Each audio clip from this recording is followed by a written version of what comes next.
کہ ایک ام فضل تھی تو بہت چھوٹی تھی جو پالنے میں تھی.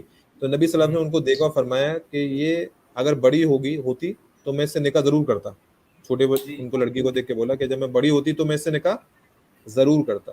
ایسی ایک روایت اور ہے مسند احمد کی جس میں نبی صلی اللہ علیہ وسلم فرما رہے ہیں ام حبیبہ سے, وہ بھی بچی تھی چھوٹی سی, کہ نبی ان کو دیکھ کے فرما رہے ہیں جب بڑی ہوتی تو میں اس سے نکاح ضرور کرتا. لیکن دونوں کے بڑے ہونے سے نبی دنیا سے چلے گئے.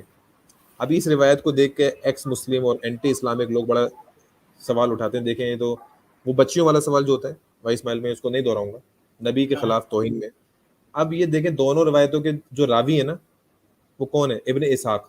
ابن اسحاق کی جو سیرت ہے نا بڑی فیمس سیرت ہے, ابن اسحاق اس کے راوی ہیں. اور ابن اسحاق حدیث کے معاملے میں کمزور راوی ہیں. حدیث کے معاملے میں ان کی کوئی ویلیو نہیں ہے. کچھ گنی چنی حدیثیں کسی نے لی ہیں. ہسٹری کے معاملے میں ان کو بہت اچھا مانا جاتا ہے. سمجھ رہے ہیں اسماعیل بھائی؟ ہسٹری کے معاملے میں ان کو بہت اچھا مانا جاتا ہے, لیکن حدیث کے معاملے میں نہیں مانا جاتا. میری آواز آ رہی ہے اسماعیل بھائی؟ جی ہاں بالکل آ رہی ہے. ٹھیک ہے. اچھا دوسری بات یہ کہ اب اس میں جو امام مالک ہے نا, امام مالک تو ابن اسحاق کو سمجھتے تھے کہ اس کو کچھ آتا جاتا نہیں ہے, خالی دکھاتا ہے لوگوں کو. تو امام مالک تو ابن اسحاق کے پاس ہی نہیں بیٹھتے تھے, مطلب ابن اسحاق کو دیکھ کے سائڈ ہو جاتے تھے. آپ سمجھ رہے ہیں؟ جی بالکل سمجھ رہا ہوں.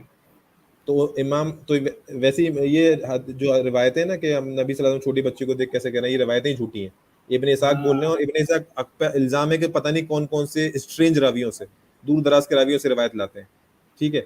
ایک اور فن بات بتاتا ہوں, یہ بڑا بمب ہے, بہت بڑا بمب ہے اسماعیل بھائی. سب سے پہلے آپ کو دھیان ہوگا ہم نے پریزنٹیشن میں بتایا کہ ہشام بن عروہ کی جو وائف تھی نا ان کا نام کیا تھا؟ فاطمہ المنذر. جی کیا ہاں نام تھا؟ بتایا تھا. فاطمہ المنذر. ابھی دیکھیں ایک اہل حدیثوں نے کتنی کوشش کی ہے ہمارے بھائیوں نے کہ ابن اسحاق کو حدیث کے معاملے میں بھی اچھا ثابت کر دیں. کیا ثابت کر دیں؟ حدیث کے معاملے میں بھی اچھا ثابت کر دیں. اب امام مالک سے تو بچ نہیں سکے تو ان کو تو کچھ نہیں کیا. تو ہشام بن عروہ جو ہے نا وہ پتہ ہے کیا بولتے ہیں ابن اسحاق کے بارے میں؟ ہشام بن عروہ تو سمجھ گیا آپ, پوری اسٹریم انہیں پر ہے. ہشام بن عروہ بولتے ہیں کہ یہ جھوٹ بولتا ہے. ابن اسحاق جھوٹ بولتا ہے. کیا جھوٹ بولتا ہے؟ کہ یہ کہتا ہے کہ اس نے میری بیوی سے روایتیں سنی ہیں, حدیث کی باتیں سنی ہیں. اس نے میری بیوی کو کبھی دیکھا بھی ہے جو میری باتیں جو ہے مطلب حدیث کی باتیں میری بیوی سے سنی ہے. یعنی کہ وہ ڈائریکٹ الزام لگا رہے ہیں کہ یہ جھوٹ بولتا ہے کہ اس نے میری بیوی سے حدیث کی باتیں سنی ہے, یہ تو میری بیوی سے کبھی ملا بھی نہیں ہے.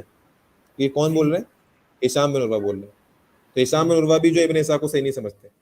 اب دیکھیے یہاں تک تو کلیئر ہو گیا کہ روایتیں تو بیکار ہیں, مسند احمد کی بھی ہو, نبی صلی اللہ علیہ وسلم نے ایسا کچھ بھی نہیں کہا.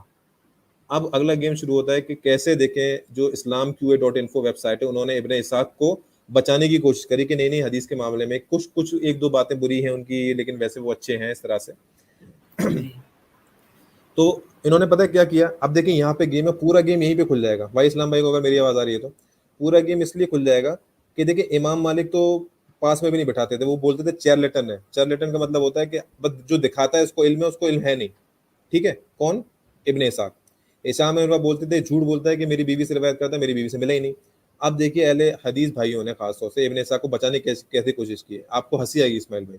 انہوں نے بولا تھا کہ امام مالک تو اب ٹھیک ہے امام مالک نے کہہ دیا تھا ابن اسحاق کے بارے میں, لیکن امام مالک کا جھگڑا ہو گیا تھا اس لیے غصے میں کہہ دیا ہوگا. تو امام مالک کا جھگڑا ہو گیا تو غصے میں کہہ دیا کرتے تھے. آپ دیکھ رہے ہیں ایسا کیسا بولتے ہیں؟ ایسے ہیں. اور ہاں امام زابی نے بھی ان پہ کیا ہے کہ بڑی عجیب روایتیں لاتے ہیں ابن اسحاق.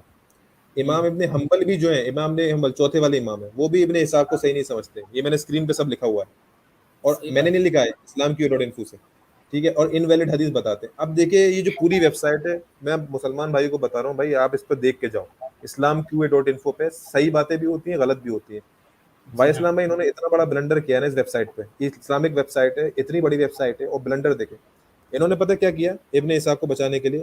انہوں نے بولا کہ دیکھیں ہشام بن عروہ جو بول رہے ہیں کہ میری بیوی سے تو ملا بھی نہیں ہے, ہو سکتا ہے جب ہشام بن عروہ اور فاطمہ کی شادی نہ ہوئی ہو تب ابن اسحاق نے فاطمہ المنذر سے حدیث سنی ہو. سمجھ گئے بات؟ جی ویب سائٹ والے بول رہے ہیں کہ ہو سکتا ہے کہ جب ہشام بن عروہ کی شادی فاطمہ المنذر سے نہ ہوئی ہو تب انہوں نے روایت سنی ہو ابن اسحاق نے. اب تعجب والی بات ہے کہ ہاں ہشام بن عروہ اور فاطمہ المنذر کی شادی ہوئی ہے 78 ہجری میں. کتنے میں ہوئی شادی؟ ثابت ہے 78 ہجری میں, 78 میں شادی ہوئی ہے دونوں کی. اور ابن اسحاق پیدا ہوئے 85 ہجری میں. ارے میرے بھائی ارے تو یہ اسلام کی اتنا بڑا جھوٹ باندھا ہے انہوں نے صرف بچانے کے لیے ابن اسحاق. پھنس گئے مطلب وہ شادی سے پہلے پوچھ لیا ہوگا, شادی سے پہلے پیدا تو ہوں تبھی تو پوچھیں گے. جی ہاں بالکل. شادی تو پیدا ہی نہیں ہوئے. اب آپ سوچیں تھے کہ جب ہشام بن عروہ پہ ہم نے وہ والی بات کہی تھی کہ جب ہشام بن عروہ سے ہم نے ڈاؤٹ کیا تھا کہ جب ان کی بیوی کے بارے میں پوچھا گیا کہ ان کی کتنی عمر میں آپ نکاح کر کے لائے تھے, 29 سال کی تھی وہ, تو انہوں نے بولا 9 سال کی عمر میں. تو بہت لوگ ڈاؤٹ کرتے ہیں اچھا مطلب ان کو اپنی بیوی کے بارے میں نہیں پتا ہوگا اور آپ کو پتا ہے. ہم پہ ڈاؤٹ کیا, کئی لوگوں نے کیا تھا. تو اب یہ لوگ خود ہی ڈاؤٹ کر رہے ہیں ہشام بن عروہ پہ. آپ خود دیکھیں خود ہی ڈاؤٹ کر رہے ہیں کہ نہیں دیکھیں ہشام بن عروہ کو پتہ نہیں ہوگا, فاطمہ المنذر سے انہوں نے ابن اسحاق نے حدیث لے لی ہوں گی پردے میں, اور دیکھیں اماں عائشہ سے بھی لوگ پردے میں حدیث سنا کرتے تھے لیکن کبھی دیکھا نہیں تھا. ہو سکتا ہے لڑک پن میں ابن اسحاق کھیلتے کودتے آ گئے ہوں گے, فاطمہ المنذر سے کوئی بات سن لی ہوگی. ایسے ڈیفینڈ کیا. اب یہ مذاق ہی تو ہے, اس کو کہتے ہیں دین کا مذاق بنانا. تو یہ پورا مذاق کیا. اب یہ خود جو ہے ہشام بن عروہ کو صحیح نہیں مان رہے. میں یہی پوائنٹ بولنا چاہ رہا ہوں اسماعیل بھائی کہ جس کو ہشام بن عروہ کی تعریفیں کرتے تھکتے نہیں ہیں یہ لوگ, اب ان کی باتیں اپنی بیوی کے بارے میں بھی نہیں مان رہے. سمجھ میں آ گئی میرے بات. تو یہ پھنس گئے. اس لیے میں نے لاسٹ میں لایا والا پوائنٹ کہ یہ اپنے ہی چکر میں پھنس چکے ہیں. اس پوائنٹ سے نکلنا اس جنم میں تو پاسبل نہیں ہے, شاید 7ویں جنم میں پاسبل ہو تو کوئی مسئلہ نہیں, اس جنم میں نہیں پاسبل ہے انشاءاللہ.